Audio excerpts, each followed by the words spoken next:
Ghana's agriculture is mainly rain-fed. Most parts of the country have 2 planting seasons dependent on the rainfall pattern.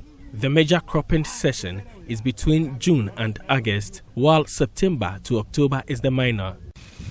Most farmers were expecting their crops to be ready for harvesting in August. Unfortunately, most crops have failed to fruit due to prolonged dry spell, with farmers losing their investment. Dr. Shalom Adodanso, a senior research scientist with Ghana's Forestry Research Institute, explains the vulnerability of farmers to weather changes and climate variability. The temperature is increasing, rainfall has become erratic. But now you have a situation where sometimes you have a very intense rainfall, but within a short time.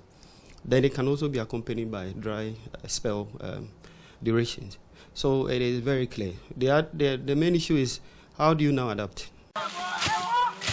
Agabuga in the Pro East district of the Bono region is among the worst affected communities by the dry spell in the country. Most people here are farmers who have heavily relied on agriculture for their livelihoods. Campena Betra, who is in his early 30s, made a decision to expand his maize farm from 3 to 5 acres for this planting season. With the heavy investment on labor, seedlings and chemicals, he was expecting a bumper harvest, but the young farmer is witnessing the opposite.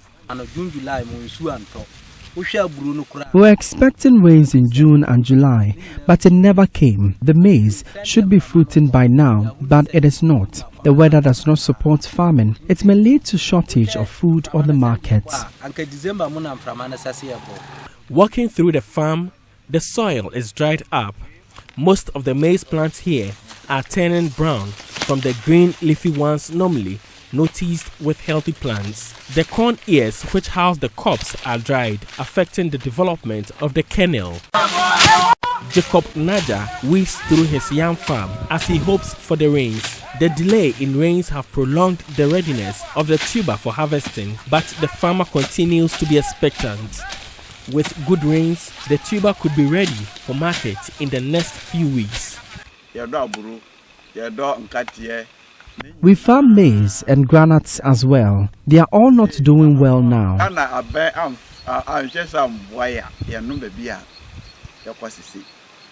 This year, we will need the government support to cater for our families. We pray they have pity on us.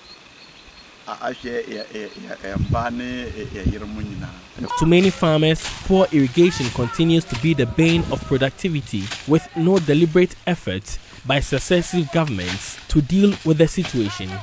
The government's One Village, One Dam program, which was aimed at ensuring continuous supply of water for irrigation, failed to help mitigate the dry spell period. Agric Minister Brian Echampon attributes the ongoing dry spell to climate change, stressing the core issue is not irrigation but the shifting weather patterns. Agriculture economist Professor Robert Edu, however, explains poor implementation of the irrigation program has negatively affected efficiency. The idea was fantastic, because if those dams were working, then at least those in those communities will have access to water which they can use to irrigate.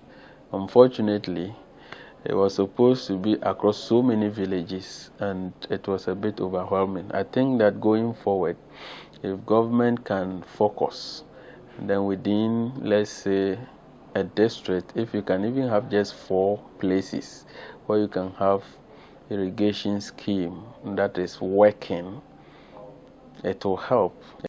Dr. Ado Danson says farmers would also need to diversify their livelihood investments and reduce their exposure to climate risk. Their imprint on climate change is also reduced, so that the practices that they are doing does not lead to increase in the release of greenhouse gases.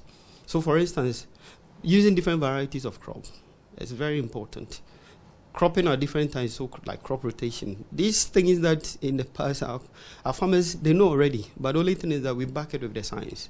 Then incorporating trees into their farming system, especially cocoa.